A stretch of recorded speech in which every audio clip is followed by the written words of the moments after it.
Hello my dear viewers, this week I want to take you to the island to visit few places. First we will stop by the Welwyn Preserve in Glen Cove, which is about 30 miles away from New York City. In general, this area of Long Island on the North Shore was nicknamed the Gold Coast because of the lavish estates built here.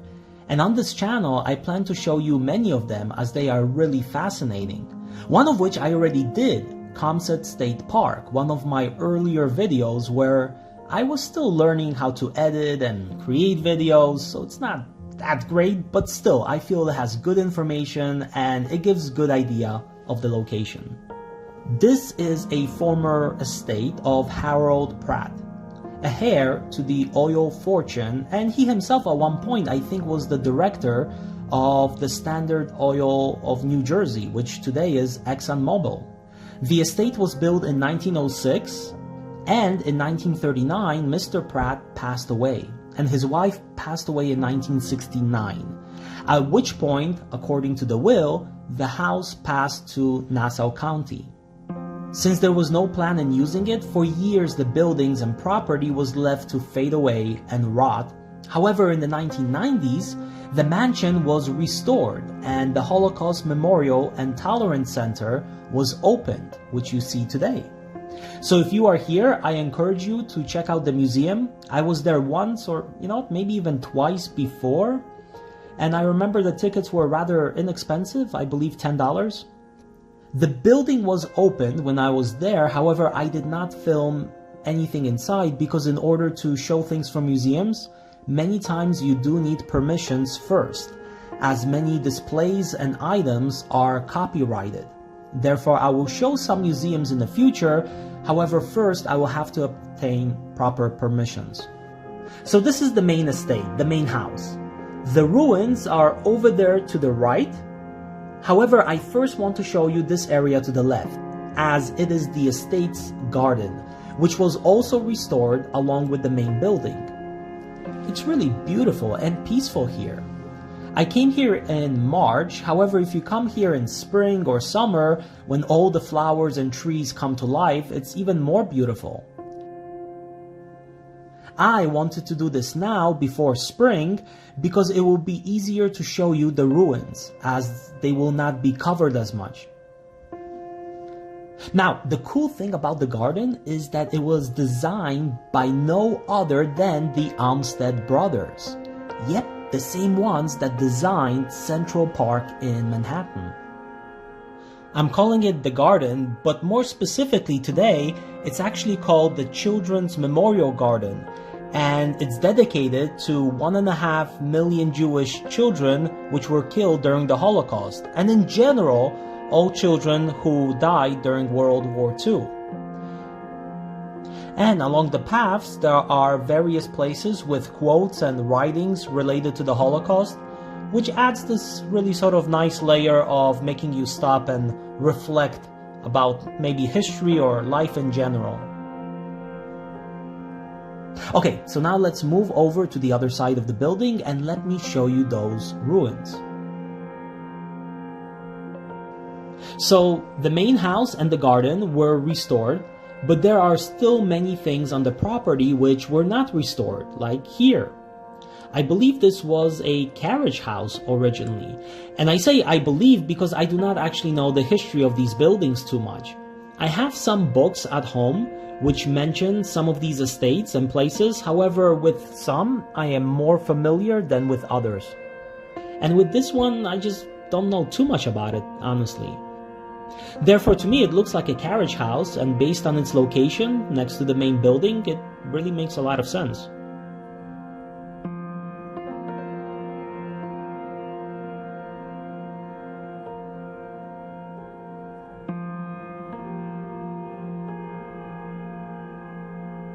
Here, right next to the building, we have another one which is crumbling. I'm not sure what the purpose of this building was, but I think there was a tennis court next to it. Now, three things. Number one, these ruins many times give you a lot of information about the past. Like here, for example, the building style. Today we use sheetrock. on walls, or at least in America we do. But back in the days, this is how they used to build it. You have these beams running up and down, and then on top of the beams, you nailed smaller, thinner, these wooden planks, pieces, running in the opposite direction. And then on top of this, you put plaster, so that the plaster has something to stick to hold on to. And you paint, and you are done. Sounds simple, but actually requires good skill to lay that plaster. Second, you would be tempted to maybe go inside, but it's dangerous. Look, in this opening you see there's a whole floor underneath, and you are just not certain if what you are stepping on will not collapse. And if it does, you will fall 1 story with all this debris and get yourself a ride in an ambulance to the hospital. And third, man, the graffiti, it's everywhere. It's even on the trees and literally like on small rocks next to the building. But if you think this is a lot of graffiti, you have not seen the whole thing just yet. Next to these homes, you have a wooden fence, and here are some steps that used to lead into it. I wonder what this was. Maybe another garden, like a vegetable garden, possibly? Interesting. But I am thirsty for adventure, so let's go further away and deeper into the woods. So we will go down this cobblestone path with a rock with graffiti on it. Of course, this is prime real estate location for such things.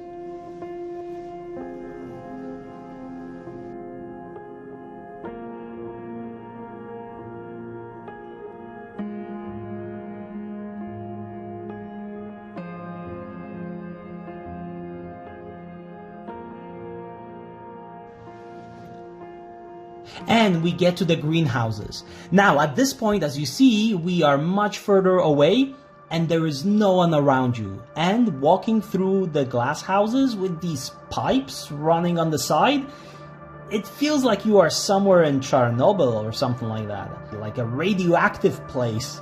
And at this point, I got a feeling that there was like a woodpecker or some kind of a bird following me. Or at least I hope that was a woodpecker. But it's okay. I got Pikachu to protect me.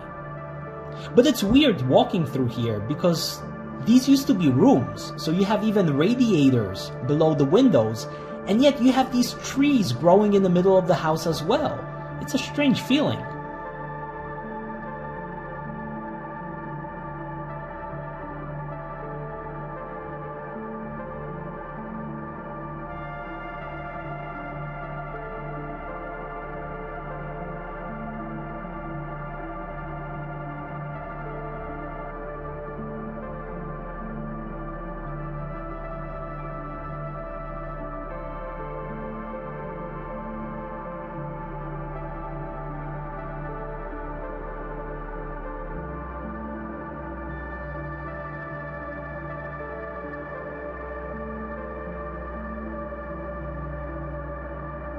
But you know what is even more stranger to me is the fact that there are a lot of these radiators here and no one took them to sell at the scrapyard yet.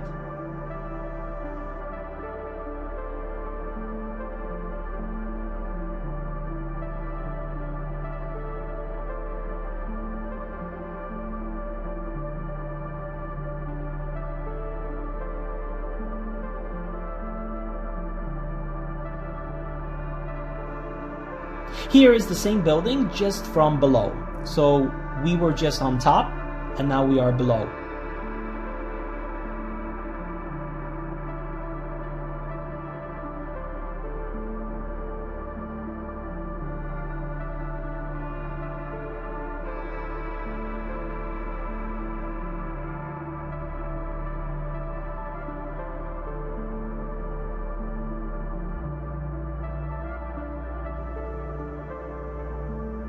As you see here, we have these older furnaces.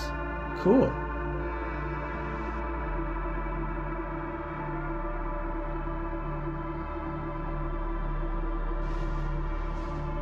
And then you can take a walk along different trails. And so even if you get lost, do not worry. This preserve is actually not that big. So just keep walking and in about 10-15 minutes you will come out somewhere. But you can take one of these trails and make your way all the way to the Long Island Sound. And just relax a little bit on the beach.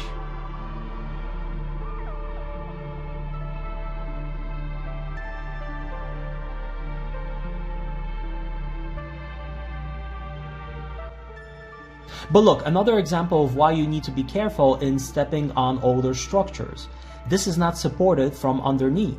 Now, I'm sure this will hold on for a few more years and it's not gonna fall anytime soon, but if it does, you do not want to be standing on top of it, and you just honestly never know when that day will come. But all along you see older construction materials and it just makes you wonder how this used to look like. Maybe there are some pictures in archives somewhere. I hope you enjoyed this walk, and so now let's get to our second location. However, along the way you pass through some other mansions, like this one for example, which is the Winfield Hall. And since I was in Glen Cove, I stopped by this park here, Pratt Park. Of course, at this point I needed to look for a place with coffee, and so I took a small stroll through the park where you have some interesting things, like this rock. It says that the red oak tree is dedicated to the 200th anniversary of the signing of the Constitution. Cool. But what tree? I see no tree. Is that the tree? I know there has to be some sort of a backstory to this, but it's just a bit confusing. Now you walk a little bit further up and there is another rock, this time dedicating a tree to victims of terrorist attacks of 9/11. And guess what? There is an actual tree behind the rock. Okay, this makes sense. It's nice. Which makes me more confused about that first rock. I was just walking around trying to figure out what tree. Come on, Glen Cove. But you know what? I kind of forgive you, because look at these light poles. It says Glen Cove. I know it's nothing, but it's nice. Great attention to detail, these personal touches on light posts. I'll give you some points for this. Here, as you see on this site, used to be a sawmill back in the 1660s. And as you go down, you understand why in this particular location with this small little waterfall. So, a water-powered mill.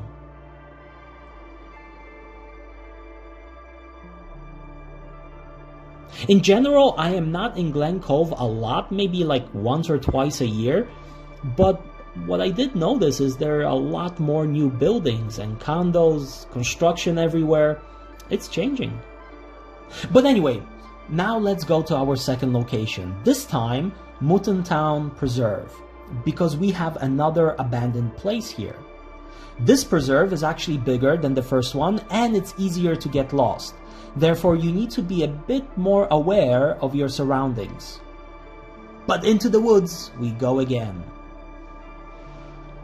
What you have here are the ruins of the Knollwood Estate, which was built in 1910 for Charles Hudson. But oh, the story only begins here. Here, as you see, we have the remains of the entrance gate to the estate. This is how it looks like from the street, from the outside. So we walk deeper into the woods, and again, things get a little bit weird because I was the only one there, and it was getting darker. But don't worry, I was not afraid for the reason you might think. The reason I actually was kind of getting a little freaked out is because I googled this preserve before I came here, just to remind myself where the parking lot was, or at least the closest parking lot to the ruins. But the first thing that caught my eye was the description of the preserve, which stated that it had flowers, birds, and mammals, reptiles. Now, I know this is stupid, but once you spend a whole day by yourself in the woods, you really have time to think about a lot of things. And the word that I began to focus on was reptiles. Are we talking about crocodiles? Or snakes? Or something like that? Those are reptiles, right? I mean, I know they probably meant like turtles and lizards, but again, being alone for a few hours, your logic and reason begins to fade away pretty quickly. Here we get to the ruins.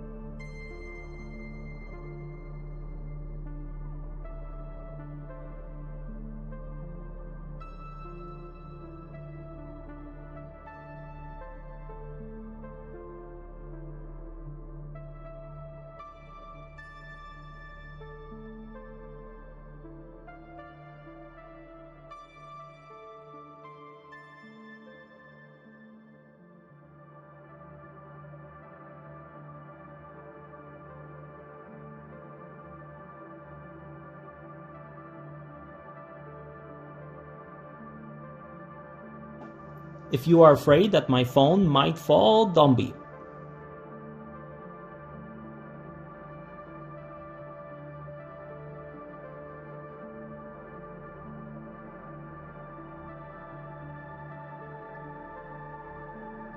Look, from the other side we can walk inside.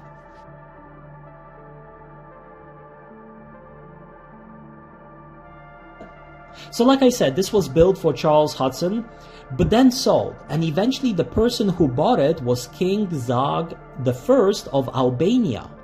He became the king of Albania in late 1920s, and then once Italy invaded with the coming of World War II, he and his family were forced to flee, eventually arriving in Egypt. In 1951, he came to the United States and bought this house.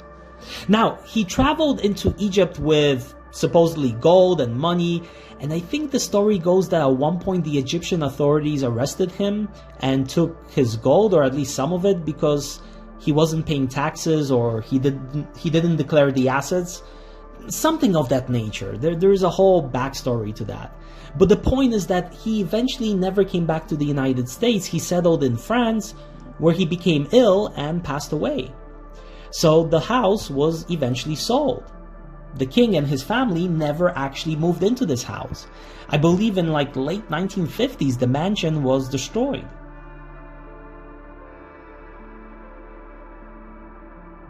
But again, just be careful walking here. As you see, there are sharp objects sticking out like these metal rods.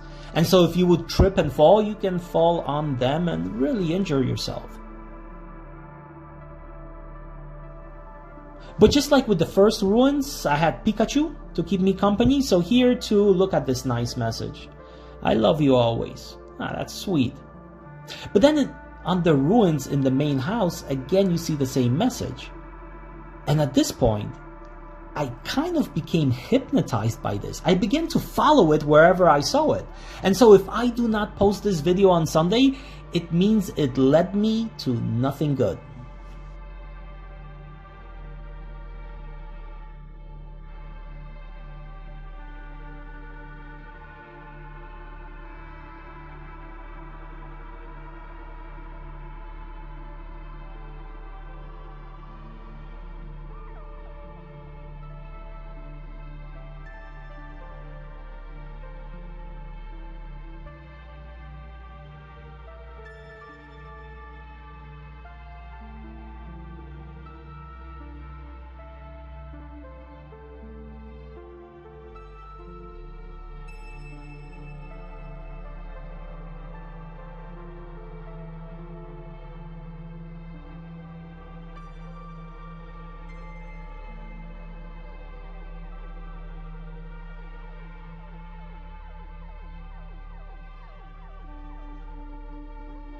A little bit away we have some stairs that also survived.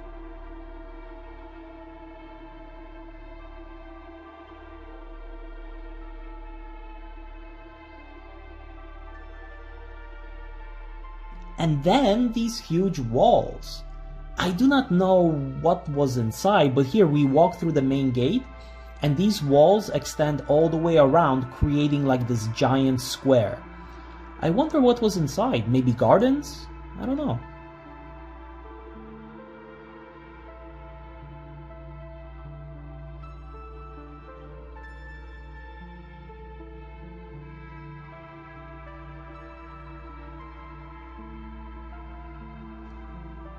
But anyway, eventually I make it to what seems like a camping site with a place to sit and start a fire, to roast some marshmallows, or go hunting for those reptiles. The inner hunter began to call out in me, "Be a man, go hunt, start a fire, stay the night." But the other side of me, the modern New York City man, go and buy $10 slice of pizza and stuff yourself with that pepperoni. So as I stay here and explore a bit more and try to solve my food dilemma, I hope all of you enjoyed this video. Consider subscribing if you haven't done so yet, and like always, stay safe out there. I will see you soon.